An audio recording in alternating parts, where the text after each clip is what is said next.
KGF సినిమాలకు ముందు hero Yash సినీ ప్రపంచానికి కూడా పెద్దగా పరిచయం లేదు. సంచలన దర్శకుడు ప్రశాంత్ నీల్ తెరకెక్కించిన కేజీఎఫ్ చాప్టర్ 1, కేజీఎఫ్ చాప్టర్ 2 తోటి ఒక్కసారిగా పాన్ ఇండియా హీరోగా మారిపోయాడు. పాన్ ఇండియా స్థాయిలో ఇమేజ్ దక్కించుకున్న హీరో యష్ నెక్స్ట్ ప్రాజెక్ట్ విషయంలో ఎవరైనా సరే జాగ్రత్తలు తీసుకుంటాడని భావిస్తారు. కానీ టాక్సిక్ విషయంలో సీన్ రివర్స్ అయిందనే చెప్పొచ్చు.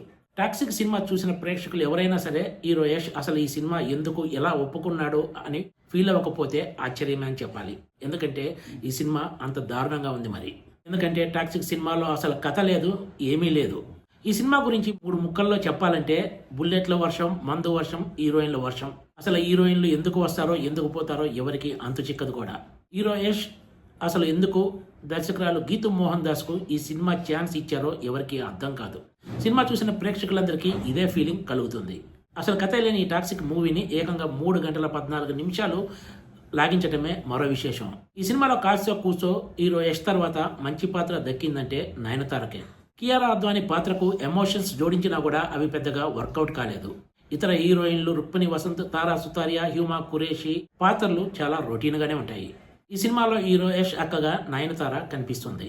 ఇప్పటికే ఎన్నో సినిమాల్లో చూసిన డ్రగ్స్ సరఫరా, కొన్ని కీలక ప్రాంతాలపై పట్టు సాధించడం వంటి గ్యాంగ్స్టర్స్ కథతోనే ఈ మూవీని కూడా తెరకెక్కించారు. అయినప్పటికీ అంతా గందరగోళం, ఎక్కడా కథలో కూడా స్పష్టత కనిపించదు.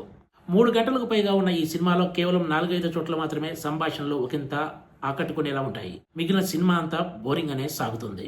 నిర్మాణ విషయంలో హంగులు ఉన్నా కూడా ఈ సినిమా కథనం ఏమాత్రం ఆసక్తికరంగా లేకపోవడంతో ప్రేక్షకులు భారంగా కాలం గడపాల్సి వస్తుంది. మొత్తం మీద మంచి విజయాలతో ఉన్న హీరో యష్ కు దర్శకురాలు గీతూ మోహన్ దాస్ ఒక దారుణమైన సినిమాని ఇచ్చిందనే చెప్పొచ్చు.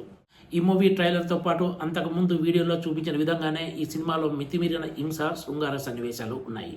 ఈ డోసు కూడా చాలా ఎక్కువగా ఉందనే చెప్పాలి. Please subscribe TGTV.